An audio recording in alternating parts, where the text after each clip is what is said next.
আমরা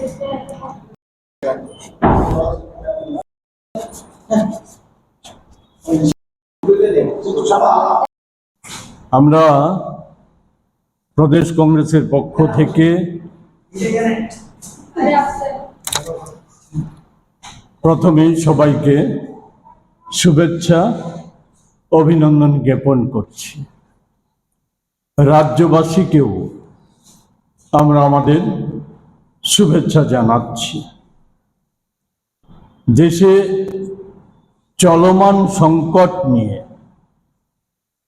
যে গভীর উদ্বেগ আশঙ্কা সকলের মধ্যে তৈরি হয়েছে, যা আজ কেউ ইচ্ছে করেও আড়াল করে রাখতে পারছে না, সেই সম্পর্কিত বিষয়ে গুরুত্বপূর্ণ কিছু বিষয় আমরা চেষ্টা করব খুব সংক্ষেপে আপনাদের মাধ্যমে রাজ্যবাসীকে অবগত করার জন্য। বাকি সামগ্রিক কিছু তথ্য আমরা একটা নোটের মাধ্যমে আপনাদেরকে পরবর্তী সময় সরবরাহ করার চেষ্টা করব। আমি আপনাদেরকে স্মরণ করার জন্য বলবো, রাজ্যবাসীকেও বলবো, যে আজ থেকে 12 বছর আগে 2014 সাল সারা দেশে গগনবিধি একটা চিৎকার ছিল, আওয়াজ ছিল, আচ্ছে দিন আয়েগা। আজ ওই সময় আরো দুটো বিষয় ছিল, একটা না খাউঙ্গা না খানে दूंगा, मैं চৌকিদার হো। আজ 12 বছরের অভিজ্ঞতা সব বর্ণনা করতে গেলে নন্দু আমাকে লাঠি নিয়ে মারতে আসতে পারে। আমি সে 12 বছরের সবে যাব না, শুধু গত 8ই মে মোদিজি দেশবাসীর উদ্দেশ্যে যে নির্দেশনামা দিয়েছে সেই সম্পর্কে শুধু অবগত করব।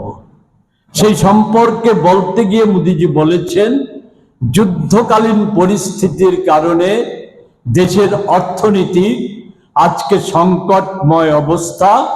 এই অবস্থায় কি কি ত্যাগ স্বীকার করতে হবে 7টা বিধিনিষেধ উনি দিয়েছেন, এবং আরো বলেছেন আরো কঠোর ত্যাগ স্বীকারের জন্য দেশবাসীকে প্রস্তুত থাকতে হবে। আমার প্রথম প্রশ্ন, অন্য ব্যাখ্যায় যাব না, প্রথম প্রশ্ন যে এটা কি 8 তারিখে মোদি উপলব্ধি করেছেন? আমরা তো মোদিজি শাসন ক্ষমতায় আসার পর বিশেষত নোটবন্দি, জিএসটি, ডিজিটাল লেনদেন, ওই সময় থেকে আমরা তো বারবার বলে আসছি যে ভারতের অর্থনীতির হাল খারাপ করে দেওয়া হচ্ছে। দেশের বিদগ্ধ অর্থনৈতিক পণ্ডিতরা, এরা আমাদের দেশের আরবিআই থেকে শুরু করে আন্তর্জাতিক অর্থ ভান্ডার আর তখনকার প্ল্যানিং কমিশন, মোদিজি যাকে নীতি আয়োগ করেছে, তাদের 13 সালের অবজারভেশনটা কি ছিল? 13 সালের অবজারভেশনটা ছিল ভারত অর্থনৈতিক দিক থেকে একটা অগ্রসরমান দেশ। পৃথিবীতে ভারতের বাণিজ্য একটা বিশাল জায়গা করে নিয়েছে। নূতন 5 সাল থেকে 13 সাল পর্যন্ত নূতন কর্মসংস্থানমুখী কল কারখানা হয়েছিল 1 লক্ষ। বেকারিত্ব 5.1% নামিয়ে আনা হয়েছিল।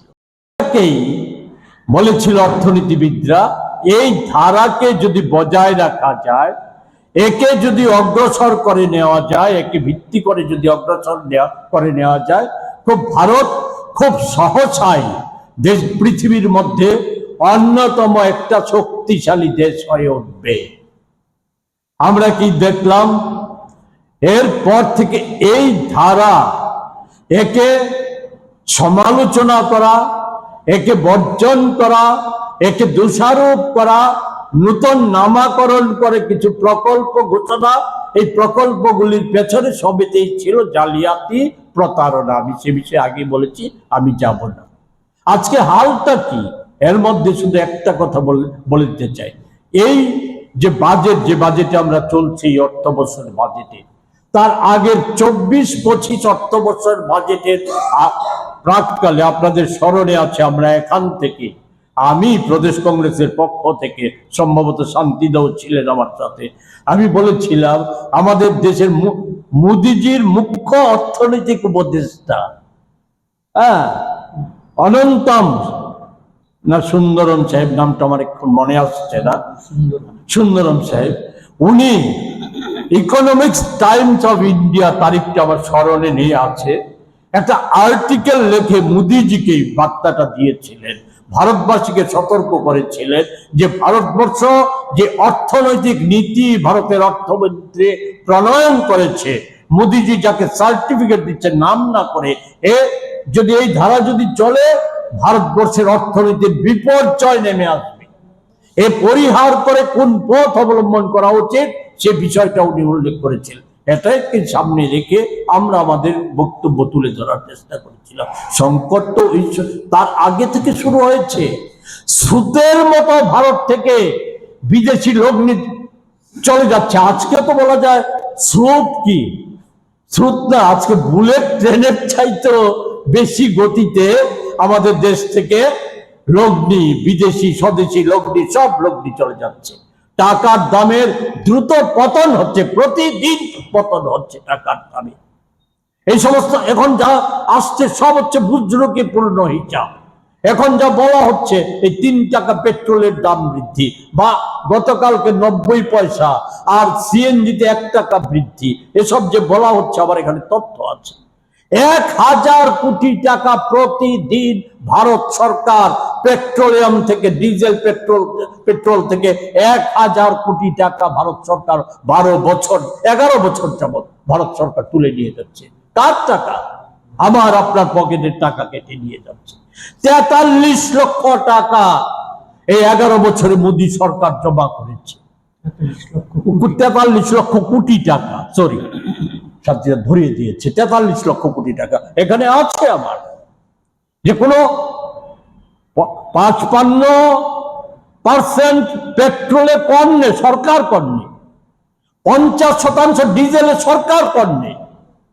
এই মোদির 12 বছরে, আমি যুদ্ধের কথা বাদ দিই, এখন পেট্রো পণ্যের ক্রুড অয়েলের দাম আন্তর্জাতিক বাজারে খানিকটা বেড়েছে, আমি এই সময়টার কথা বাদ দিই। কিন্তু এর আগে, এই গত জানুয়ারি মাসের আগ পর্যন্ত, 25 সাল পর্যন্ত 12 বছরে 14 বার আন্তর্জাতিক বাজারে পেট্রো পণ্যের পুনর্মূল্যায়ন হয়েছে। এতে 12 বার দাম কমেছে। আমাদের দেশে 1 টাকা দাম কোনোবার কমেছে? গ্যাসের মনমোহন সিং তো সোনিয়াজির পুতুল ছিলেন, আমাদের প্রচার মাধ্যম মোদিজির, তাদের কথা অনুযায়ী পুতুল ছিলেন। তো আমি এখানে আছে, আমি পড়লে সময় নেবে, যে আমাদের গ্যাসের দামটা কত ছিল 5 সালে, আর 26 সালের মে মাসে কত হয়েছে, এখানে চিত্র দেওয়া আছে। আমি পেট্রোল ডিজেলের ক্ষেত্রে সবচাইতে ক্রুড অয়েলের আন্তর্জাতিক বাজারে 2008 সালে, আজকে হচ্ছে 1 ব্যারেলের দাম $108.9 সালে 1 ব্যারেলের দাম হয়েছিল $147। ওই সময় আগরতলাতে পেট্রোল মিলত 50 টাকা লিটার, ডিজেল মিলত 30 টাকা লিটারে। আজকে দিনটা কেমন হয়েছে? এই আজকে দিন কি ভারতবাসী চাইছিল? এসবকে প্রলেপ দেওয়ার চেষ্টা হচ্ছে। সাশ্রয়ের কথা বলছে, সোনা কিনবেন না।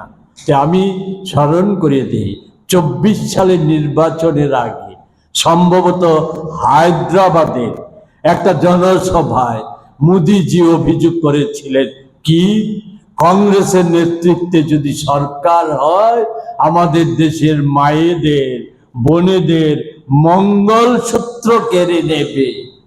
আমরা ওই সময় বলেছিলাম আপনার রিজার্ভ ব্যাংক একটা হিসাব দিয়েছে, সেই হিসাব হচ্ছে ওই সময়ে আমাদের দেশের 4.5 কোটি মহিলা যারা স্বর্ণ বন্ধক দিয়ে রিজার্ভ ব্যাংক থেকে ঋণ নিতে বাধ্য হয়েছে, আর দোষ হচ্ছে কংগ্রেস কেড়ে নেবে।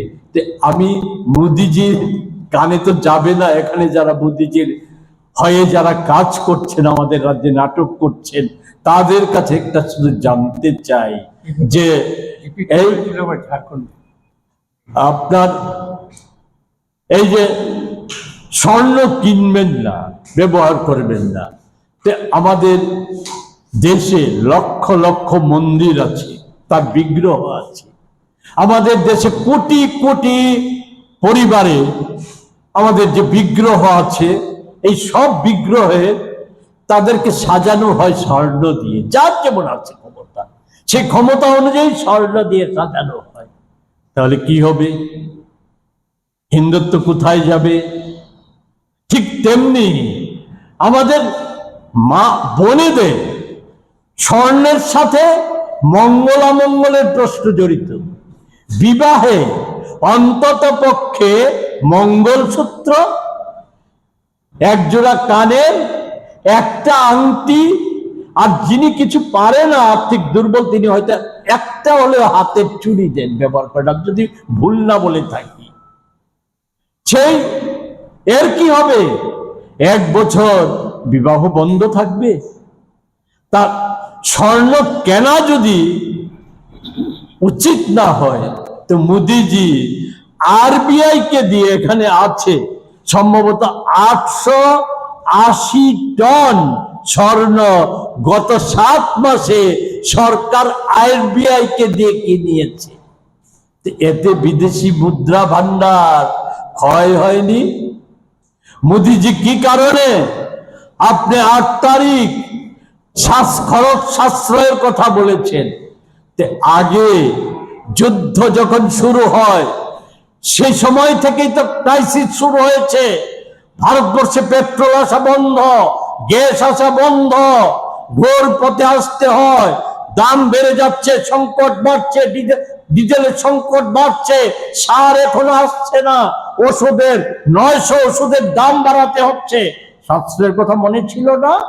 কোটি কোটি টাকা খরচ করে নির্বাচনকে সামনে রেখে সকালে হয়তো 1000 কিলোমিটার, 1 ঘন্টা বাদে 1500 কিলোমিটার বিমানে চলাচল। কার টাকায়? কিসের টাকায়? খরচ সাশ্রয়ের কথা সেদিন মনে ছিল না? আরে মোদিজি, তুমি যেদিন ঘোষণা করো তার আগের দিন গুজরাটে তোমার এই সময়ে শেষ ট্রিপ, গুজরাটে যে কনভয় নিয়ে গিয়েছিলে, সেই কনভয়ে এত গাড়ি অতীতে কোনোদিন ছিল না। এরপরে এসে সাশ্রয়ের কথা বলছো, তুমি সাশ্রয় করার কথা বলছো। কাদের উপর কোপ ফেলছো? গরিব মানুষ। গ্যাস ব্যবহার কম করো, রান্নার তেল ব্যবহার কম করো, তার মানে কম খাও। আরো চাপবে, এই সমস্ত কিছু চাপবে। 80 কোটি টাকা খরচ করে তুমি বিদেশ সফরে গিয়েছো। আমি একটা বিবৃতি অলরেডি আজকে হয়তো কাগজে কেউ দেখেছেন, আমাদের দেশকে কিভাবে অপমানিত করেছে, কিভাবে অপমানিত করেছে। ট্রাম্প অপমান করে কোনো লজ্জা হয় না। মোদিজি দ্বিতীয় জন্মস্থান বলেছে কাকে? আবুধাবিতে গিয়ে, আবুধাবিতে উনি বলে এসেছেন এটা হচ্ছে আমার দ্বিতীয় জন্মস্থান। আর পাকিস্তানের সাথে গোপন আলোচনা চলছিল অপারেশন সিঁদুরের পর। এখন প্রকাশ্যে হোসবেলে আরএসএস এর নেতা, আমাদের কংগ্রেসের নেতা নয়, রাহুল গান্ধী নয়, হোসবেলে বলেছে যে কি ভারত সরকারের উচিত দ্রুত পাকিস্তান সরকারের সাথে আলোচনা শুরু করা। আর এই মোদিজি কিছুদিন আগেও কংগ্রেসকে বলেছে কংগ্রেস মুসলিম লীগ। আমি এখানে যারা হিন্দুদের ধ্বজা ধরে আছেন, ওনার জন্মস্থান আবুধাবিতে হলে, দ্বিতীয় মাতৃভূমি যদি আবুধাবি হয়, পাকিস্তানের সাথে যদি আলোচনা সরকারিভাবে চালানো হয়, তাহলে পাকিস্তানের দালালটা কে? চটটা কে? কেন এই সমস্ত অসত্য তথ্য, বিভ্রান্তকর তথ্য প্রচার করা হচ্ছে? আর সাশ্রয়ের কথা বাড়াবো না, আপনাদের বিরক্তি সাধন করব না। এদিন মোদিজি বক্তৃতা করলেন, আপনারাই খবর জানেন, আমার চাইতে বেশি খবর জানেন। আগরতলা থেকে যে প্লেনটা সন্ধ্যায় কলকাতা গিয়েছিল বুঝাই হয়ে, সেই প্লেনের টিকিট কোথা থেকে কাটা হয়েছিল? টাকা কোথা থেকে এসেছিল? কাদের জমানো টাকা? কেন যেতে হয়েছিল? এখানে নাটক করছে সাইকেল চড়ে, আমি অজাত শত্রু, আমাকে কে কি করবে? কেউ বলছেন আমি বাইকে চলে যাব, আমি অটোতে করে যাব। তো যখন এই সমস্ত নাটক করছেন আর সন্ধ্যায়, কেন না রুষ্ট হতে পারে, মোদিজি রুষ্ট হতে পারে কলকাতায় যদি আমরা সেখানে যে কায়দায় সরকার দখল করা হয়েছে সেই অনুষ্ঠানে যদি যোগ না দিই, রুষ্ট হতে পারে। আর এ থেকে তো অভিজ্ঞতা সঞ্চয় করে আনতে হবে ত্রিপুরাতে অ্যাপ্লাই করার জন্য। তো যাই হোক, আমি এইগুলি নিয়ে আর বাড়াবো না। তথ্য এখানে দেওয়া আছে, এখানে কিভাবে ক্রমান্বয়ে আমাদের দেশের অর্থনীতিকে আজকে একেবারে ভয়ঙ্কর জায়গায় নিয়ে এসেছে। টাকার দাম $57 তুলনায় 97 হয়ে গেছে, আরো কমবে নিশ্চিতভাবে। পেট্রোল ডিজেলের দাম আরো বাড়বে, সমস্ত জিনিসের দাম বাড়ছে। আপনাদের এটাও স্মরণ আছে, গত শারদোৎসবের সময়ে মোদিজি বলেছিলেন কি দেওয়ালি গিফট জিএসটি কর বিন্যাস করেছে। আমরা বলেছিলাম এ হচ্ছে আরেকটা জালিয়াতি। আর বাকি ওই শব্দটা, অঙ্কের শব্দটা ব্যবহার করব না, এটা বাধে, ওনার সম্মান না থাকতে পারলে। কিন্তু আমাদের কাছে তো প্রধানমন্ত্রীর চেয়ার, ওই অঙ্কের শব্দটা ব্যবহার করব না, বুঝে নিন আপনারা। আর এই রাজ্যে দেখেছিলাম আমাদের মাননীয় স্বয়ং অধ্যাপক ডাক্তার মুখ্যমন্ত্রী, বিজেপির নেতারা দোকানে দোকানে যাচ্ছে, কি ফিল করছেন? এই যে দাম কমেছে কি ফিল করছেন? আজকে তাদেরকে জিজ্ঞেস করে, ওই দিনে বলেছিলাম কোন জিনিসটার নিত্য প্রয়োজনীয় কোন জিনিসটার দাম ওই গত শারদোৎসবের পূর্বে কম থেকে এখন কমে পাওয়া যাচ্ছে? সব জিনিসের দাম বেড়েছে, আরো বাড়বে। এবং আমাদের দেশে আগাম বলে নিচ্ছি, আমাদের দেশে এই যুদ্ধ মেটানোর, এই 2 মিনিট চেয়ে নিচ্ছি, যুদ্ধ মেটানোর কথা, যে যুদ্ধের কথা বলা হচ্ছে, আমরা তো শুরুর সাথে সাথে বলেছিলাম, মোদি শাহরা বলেছিল না এ নিয়ে কথা বললে দেশদ্রোহিতার মামলায় জেলে পুরা হবে। আমরা কর্ণপাত করিনি। ইরান আক্রমণের পর দিনই ওই স্কুলের ছোট ছোট শিশুরাদের খুন করার পর আমরা এখানে প্রতিবাদ সভা করেছিলাম, কর্ণপাত করিনি। কিন্তু আজ আমরা তো বলেছিলাম, জাতীয় কংগ্রেস বলেছিল, আমাদের লোকসভার বিরোধী দলের নেতা রাহুল গান্ধী মোদিজিকে বলেছিল আপনি সর্বদলীয় সভা ডাকুন, ভারতের পরম্পরা ঐতিহ্য অনুযায়ী এর সাথে আমাদের দেশের স্বার্থ জড়িত, সেই জায়গায় দাঁড়িয়ে যুদ্ধ বন্ধের উদ্যোগ নিন। সাহস নেই সেই সমস্ত কথা বলার। সকলেই জানেন এগুলি আনছি না যে আমেরিকার তাবেদারি করছি, আমেরিকার তাবেদারি করছে, অথচ দেশটা কোথায় গিয়ে দাঁড়িয়েছে? আমাদের চাইতে আন্তর্জাতিক ক্ষেত্রে আজকে পাকিস্তান অনেক বেশি সম্মান মর্যাদা পাচ্ছে। এই মোদিজির লজ্জা হয় না, ভারতীয় জনতা পার্টির লোকদের লজ্জা হয় না, আমাদের লজ্জা হয়, ভাবতে লজ্জা হয়। এই পাকিস্তানকে উচিত শিক্ষা দিয়েছিল 1971 সালে শ্রীমতী কংগ্রেসের নেত্রী ছিলেন। এমনকি আর মোদিজির দলের অটল বিহারী বাজপেয়ী পাকিস্তানের চোখ রাঙানি, পাকিস্তানের হয়ে আমেরিকার ফরমান উপেক্ষা করে কার্গিল থেকে ওই পাকিস্তানি সেনাদের হটিয়েছিল। আর আজকে হাঁটু গেড়ে বসে আছে আমেরিকার কাছে। আমাদের কিসের নিরিখে? আদানির থেকে মামলা তুলে নিল আমেরিকা, আদালতে হাজার হাজার কোটি টাকার জালিয়াতি ঘুষের মামলা তুলে নিয়েছে। বিনিময়ে কি? আদানি আমেরিকাতে ভারতে লগ্নি না করে আদানি আমেরিকাতে লগ্নি করবে। আমেরিকাতে কর্মসংস্থান হবে আর আমাদের দেশে কর্মচ্যুতি ঘটবে। তো এহেন পরিস্থিতিতে আমরা এই বিষয়গুলি তুলে ধরলাম আর অনুরোধ করব, আমরা প্রেস নোটটা পাঠাচ্ছি, একটু সংযোজন বিমোচন করে প্রেস নোটটা পাঠাচ্ছি। এই সময় আমাদের প্রশ্নে নয়, এটা কংগ্রেসের প্রশ্নে নয়, দেশকে রক্ষা করার প্রশ্নে, আমাদের রাজ্যবাসীকে, রাজ্যের মানুষকে রক্ষা করার প্রশ্নে এগুলো একটু বিশদে যাতে যায় মানুষের মধ্যে, সেই ভূমিকাটা আপনারা নেবেন এই প্রত্যাশা রেখে। কেউ আমাকে অন্যভাবে নেবেন না, কাউকে আঘাত করার জন্য আমি বলিনি।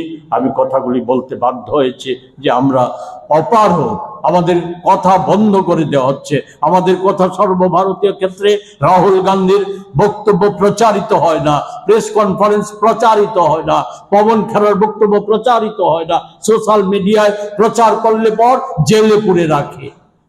এই অবস্থা তো হয়তো ত্রিপুরাতে এখনো তৈরি হয়নি, কিন্তু আপনাদের মধ্যে কেউ কেউ তো আক্রান্ত হচ্ছে। আমরা তো আপনাদের নিয়ে উদ্বিগ্ন। আপনাদের স্বাধীনতা যদি না থাকে, আমাদের এই কথা বলার মানুষের কাছে, আমরা তো রোজ প্রতিবাদ মিছিল সমাবেশ ঘেরাও এগুলি তো করতে পারবো না। মাধ্যম, কথা বলার মাধ্যম হচ্ছে আপনারা। ফলে আপনাদের সাহায্য সহযোগিতা আমরা বরাবরই চাই। এর মধ্যে দিয়ে আমরা যতটা সম্ভব মানুষকে সজাগ করার কাজটা আমরা করতে চাই। সেই কাজে আপনাদের সহযোগিতা চেয়ে আবারও সকলকে ধন্যবাদ জানিয়ে আমি আমার কথা বলা শেষ করছি। আপনাদের যদি কোনো